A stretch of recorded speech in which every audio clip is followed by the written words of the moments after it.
नमस्कार, लाख टके की बात में आप सभी का बहुत स्वागत है। आपके साथ में हूं नलिनी पांडे।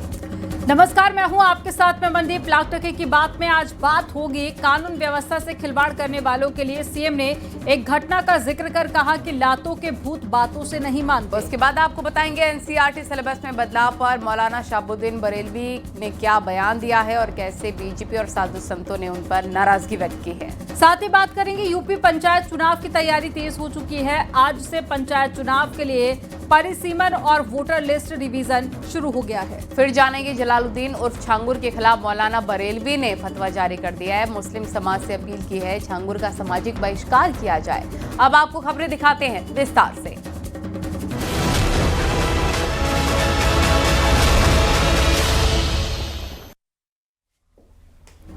मुख्यमंत्री योगी आदित्यनाथ ने कांवड़ियों पर हो रहे जुबानी हमलों पर जमकर निशाना साधा। साथ ही सनातन धर्म और राष्ट्रीय एकता के लिए खतरा बने लोगों से सावधान रहने की बात कही। कानून व्यवस्था से खिलवाड़ करने वालों के लिए सीएम ने एक घटना का जिक्र करते हुए अपने खास अंदाज में जवाब भी दिया है। दिखाते हैं आपको रिपोर्ट। मैंने कहा लाठी मार करके बाहर करो इनको, क्योंकि ये लातों के भूत हैं, बातों से मानेंगे नहीं। सावन के महीने में कांवड़ यात्रा की आलोचना पर तंज कसते हुए सीएम ने मुहर्रम के दौरान जौनपुर की एक घटना का जिक्र करते हुए ये बयान दिया। उन्होंने बताया कि ताजिया की ऊंचाई सीमित करने के नियम के बावजूद जौनपुर में एक ताजिया हाई टेंशन लाइन से टकरा गया, जिससे हादसे के बाद में उपद्रव हुआ। सीएम ने सख्ती दिखाते हुए कहा कि ऐसे मामलों में लातों के भूत बातों से नहीं मानते। उन्होंने इस बात पर जोर दिया कि नियमों का पालन सभी के लिए जरूरी है। आप बिना बिल का भुगतान किए, बिना सड़क का चार्ज दिए आप अपनी यात्रा निकालना चाहते हैं और आप इसके लिए जो है चाहते हैं कि हो जाए, या किसी का घर किसी ने मेहनत करके अपने घर को बनाया, आप उसके बर्जे को तोड़वा रहे हैं। एक पेड़ को लगने में 40 साल 50 साल लगते हैं, आप उसकी टहनियों को कटवा रहे हैं। क्यों कटवाएंगे आप? क्या अधिकार है आपको? हमने कहा यह नहीं होगा। जौनपुर में जबरदस्ती उन्होंने बड़ा ताजिया उठाया और हुआ क्या, वो हाई टेंशन की चपेट में आया, 3 लोग मर गए। बाद में उन्होंने रास्ता जाम किया तो पुलिस ने कहा क्या करें? मैंने कहा लाठी मार करके बाहर करो इनको, क्योंकि ये लातों के भूत हैं, बातों से मानेंगे नहीं। जब हमने कहा था कि हाई टेंशन तार की चपेट में आ सकते हो, इससे ऊंचा मत करना, अपने इन्होंने किया है, आप कार्रवाई कर दो इनके खिलाफ। कांवड़ यात्रा का जिक्र करते हुए सीएम योगी ने कहा कि कांवड़ यात्रा में समाज का हर वर्ग बिना किसी भेदभाव के भक्ति भाव से शामिल होता है। हर हर बम बम की गूंज के साथ चलने वाले कांवड़ियों को उपद्रवी या आतंकवादी कहकर बदनाम करना भारत की विरासत और आस्था का अपमान है। सीएम ने चेतावनी दी कि ऐसी मानसिकता के खिलाफ सावधान रहना जरूरी है, ताकि राष्ट्रीय एकता को मजबूती मिले। कांवड़ यात्रा चल रही है, समाज का सबसे यानी श्रमिक वर्ग से लेकर के उच्च वर्ग तक हर व्यक्ति इस अभियान के साथ जुड़ा हुआ। एकता का अद्भुत संगम, कोई भेदभाव नहीं, न जाति का भेद है, न क्षेत्र का भेद है, न वर्ग का भेद है, न मत का भेद है, न संप्रदाय का भेद है। मीडिया ट्रायल होता है, मीडिया ट्रायल होता है, बदनाम किया जाता है, खूब उसके बारे में लिखा जाता है, उन्हें उपद्रवी और आतंकवादी तक बोलने का दुस्साहस होता है। यह वह मानसिकता है जो हर प्रकार से भारत की विरासत को अपमानित करना चाहती है। और यही वे लोग हैं जो आज सोशल मीडिया प्लेटफॉर्म का फेक अकाउंट बना करके जातीय संघर्ष की स्थिति को पैदा करना चाहते हैं। इन सब से अगर हम सावधान रह करके अपने आप को सुरक्षित कर सकें, अपने समाज को सुरक्षित कर सकें। सनातन धर्म पर बोलते हुए सीएम योगी ने कहा कि सनातन धर्म सभी को सम्मान देता है। हम भगवान बुद्ध को भी अपना मानते हैं। जो मंदिर नहीं जाता वो भी हिंदू है। भारत में, हमारी भारत के सनातन धर्म की परंपरा में कहीं नहीं लिखा है कि जो मंदिर जाएगा वही हिंदू है। कहीं नहीं लिखा है कि जो व्यक्ति पूजा करेगा वही मंदिर है। जो व्यक्ति अमुक ग्रंथ को मानेगा वही हिंदू है। जो मानेगा वह भी है, जो नहीं मानेगा वह भी है। हमने चारवाक को भी ऋषि माना है। हमने भगवान बुद्ध को भी अपना एक अवतार के रूप में सम्मान दिया है। हमारे यहाँ संकल्प लिया जाता है तो बुद्ध को हमने विष्णु के एक अवतार के रूप में मान्यता दी है। सीएम योगी का ये बयान न केवल कांवड़ियों के सम्मान की बात कहता है, बल्कि देश की सांस्कृतिक एकता और आस्था की रक्षा का भी संदेश देता है। Bureau report, news 18, Uttar Pradesh, Uttarakhand.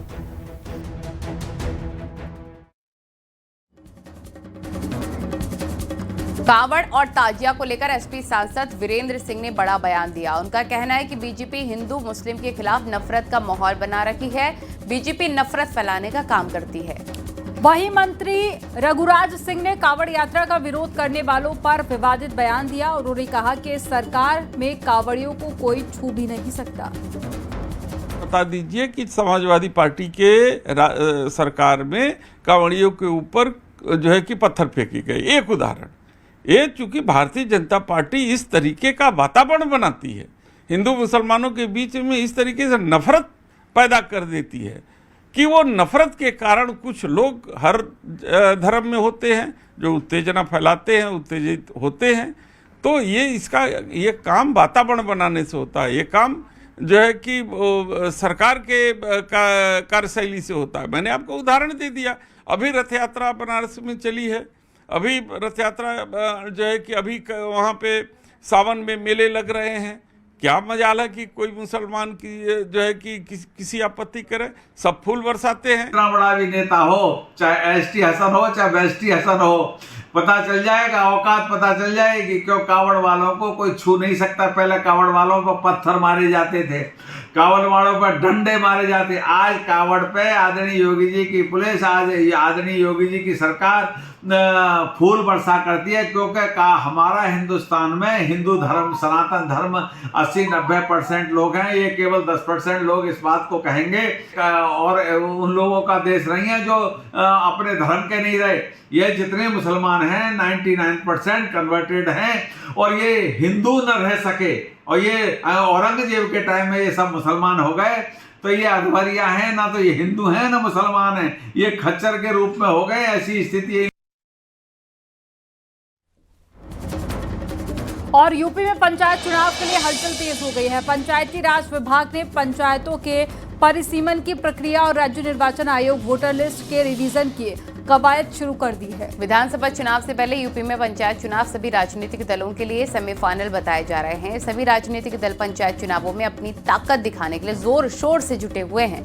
देखिए रिपोर्ट।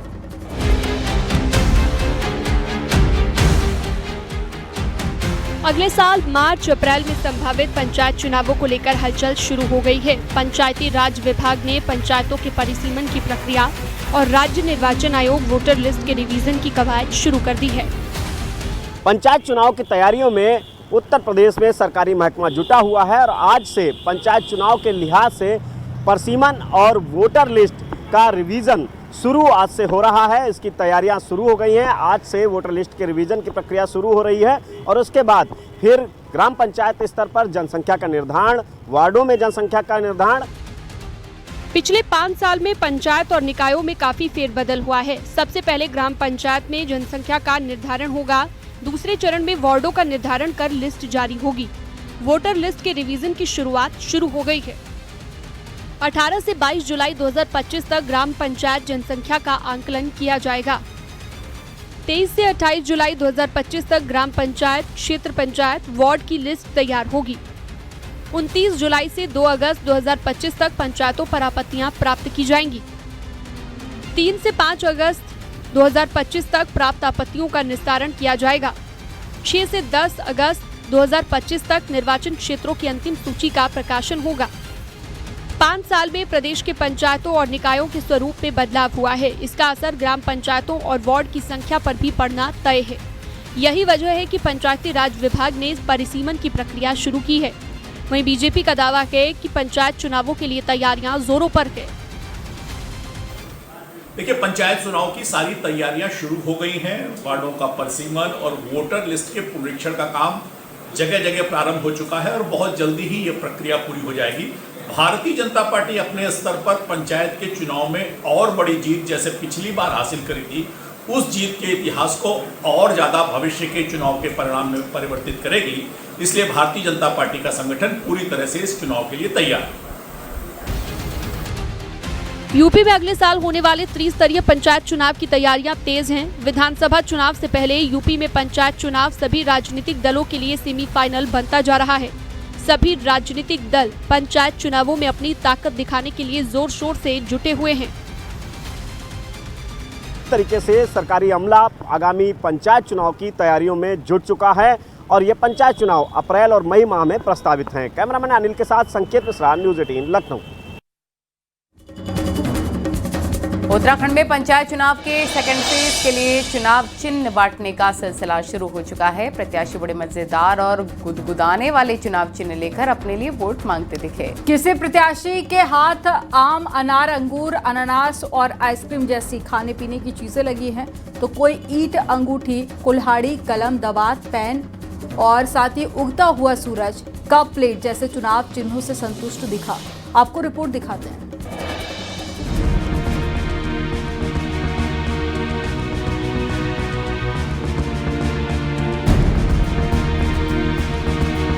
ये सरगर्मी हल्द्वानी के ब्लॉक ऑफिस की है, जहां शुक्रवार को पंचायत प्रत्याशियों को चुनाव चिन्ह दिए गए। इस दौरान किसी प्रत्याशी के हाथ आम, अनार, अंगूर, अनानास, आइसक्रीम जैसी खाने पीने की चीजें लगी, तो कोई ईंट, अंगूठी, कुल्हाड़ी, कलम, दवात, पेन, उगता सूरज, कप प्लेट, कैप जैसे चुनाव चिन्हों से संतुष्ट दिखा।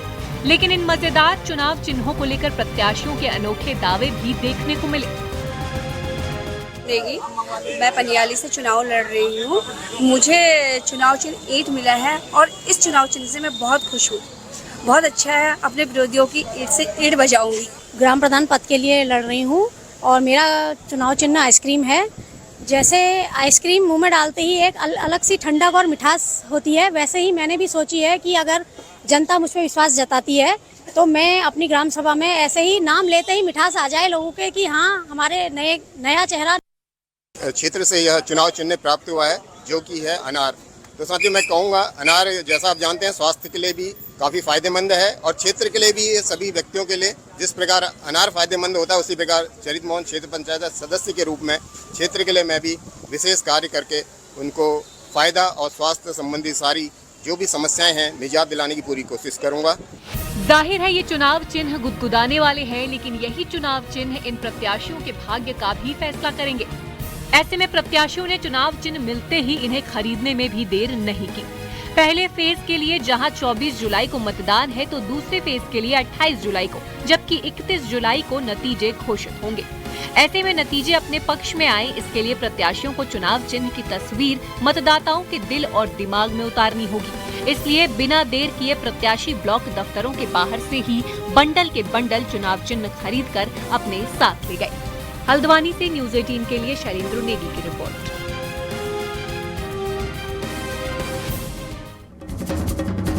और मोतिहारी में पीएम मोदी ने बिना नाम लिए लालू प्रसाद पर जमकर निशाना साधा। पीएम मोदी ने जनता के सामने लालटेन युग की तस्वीर रखी।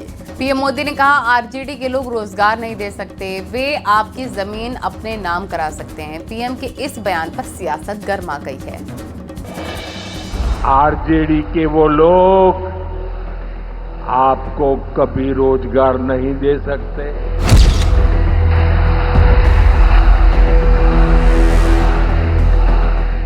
मोतिहारी के ऐतिहासिक गांधी मैदान से प्रधानमंत्री मोदी आज जमकर गरजे।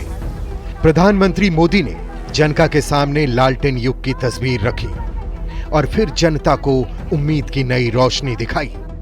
प्रधानमंत्री मोदी ने बिना नाम लिए लालू प्रसाद पर जमकर प्रहार किया और कहा कि नौकरी के बदले जमीन लिखवाने वाले युवाओं को कभी रोजगार नहीं दे सकते। साथियों, आरजेडी के वो लोग आपको कभी रोजगार नहीं दे सकते। जो लोग रोजगार देने के नाम पर आपकी जमीनें अपने नाम लिखवा लेते हैं। पीएम मोदी की तरह ही मुख्यमंत्री नीतीश कुमार ने भी लालू राबड़ी शासनकाल की याद दिलाकर जनता से सतर्क रहने की अपील की।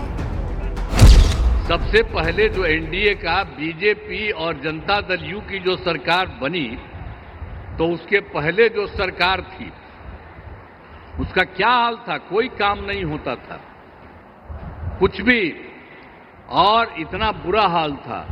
लेकिन जब हम लोगों की दोनों पार्टियों से मिलकर के एक साथ जो सरकार बनी है, और देखिए हम लोग 20 साल से काम कर रहे हैं। इन हमलों के जवाब में आरजेडी ने बिहार में हो रहे अपराध और पलायन के मुद्दे को आगे रख दिया। लालटेन की रोशनी ज्यादा प्रकाश दे रहा था, ये रोशनी में तो चारों तरफ अंधेरा ही अंधेरा है आपके शासन में। वो गरीबों का, जनता का राज था, गरीबों को रोशनी मिल रहा था। तेजस्वी जी ने नौजवानों के भविष्य को सजाया संवारा, अंधकार से निकाला, लेकिन ये राज तो पूरी तरह से चौपट राज है। और इस पर आपका अपराध पर, भ्रष्टाचार पर मुंह नहीं खुल रहा। ये सरकार में क्या हो रहा? तो कांग्रेस ने तंज कसते हुए कहा, मोदी का झूठ सबसे मजबूत।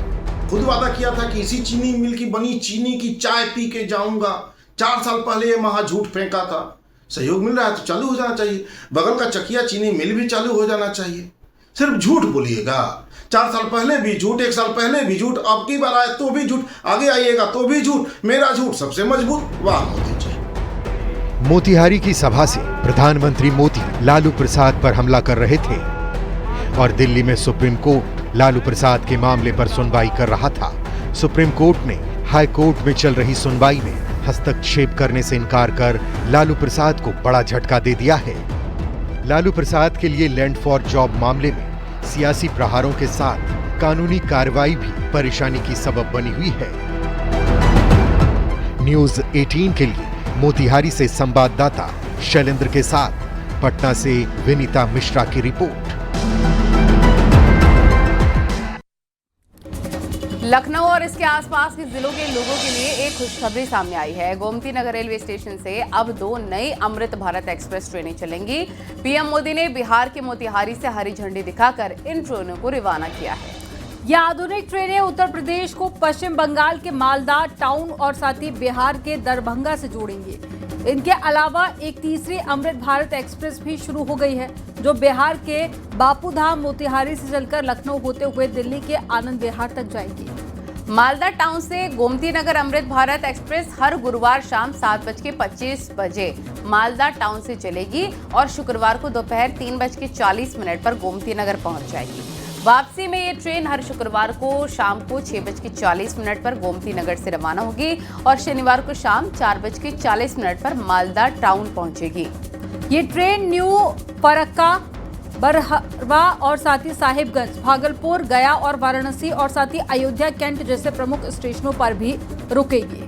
दरभंगा से गोमती नगर अमृत भारत एक्सप्रेस हर शनिवार को दोपहर 3 बजे दरभंगा से अपनी यात्रा शुरू करेगी और रविवार सुबह 5:35 पर गोमती नगर पहुंचेगी। वापसी में ट्रेन हर रविवार सुबह 8:15 पर गोमती नगर से चलकर उसी रात 12:35 पर दरभंगा पहुंचेगी। ये ट्रेन रक्सौल, नरकटियागंज, गोरखपुर, बस्ती, अयोध्या कैंट और अयोध्या धाम सहित 15 से अधिक स्टेशन पर रुकेंगी। और एनसीईआरटी सिलेबस में बदलाव पर मौलाना शहाबुद्दीन बरेलवी ने विवादित बयान दिया। उन्होंने कहा कि इतिहास को तोड़ मरोड़ कर पेश किया जा रहा है। मौलाना ने कहा है कि नई नस्ल का ब्रेन वॉश कर हिंदुत्व का नजरिया भरा जा रहा है। बीजेपी ने जहां मौलाना के बयान पर कड़ा एतराज जताया, वहीं अयोध्या के संतों ने भी नाराजगी जताई। एनसीईआरटी के सिलेबस में बदलाव को लेकर बरेली के मौलाना शहाबुद्दीन रजवी बरेलवी ने कड़ी नाराजगी जताई है। मौलाना शहाबुद्दीन रजवी ने अपने विवादित बयान में कहा कि आज भारत के इतिहास को तोड़ मरोड़ कर पेश किया जा रहा है, उसके साथ बलात्कार किया जा रहा है। भारत का मुसलमान औरंगजेब, शाहजहां समेत मुस्लिम बादशाहों के इतिहास बदलने का विरोध करेगा। अब इस तरीके से इतिहास को तोड़ मरोड़ कर पेश करना, मनगढ़ंत कहानियाँ लिखना, मैं समझता हूँ ये इतिहास के साथ बलात्कार किया जा रहा है। जो नई नस्ल है उस नई नस्ल के दिमाग में हिंदुत्व का नज़रिया भरा जा रहा है। किसी को जालिम, किसी को जाबिर, किसी को सफ़ा, किसी को मंदिर तोड़ने वाला बताया गया है। मौलाना शहाबुद्दीन रिजवी बरेलवी के बयान पर बीजेपी ने नाराजगी जताई है। बीजेपी प्रवक्ता का कहना है कि मुगल हिंदुस्तान में लूटपाट करने आए थे, उन्होंने यहाँ आकर धर्मांतरण कराया था।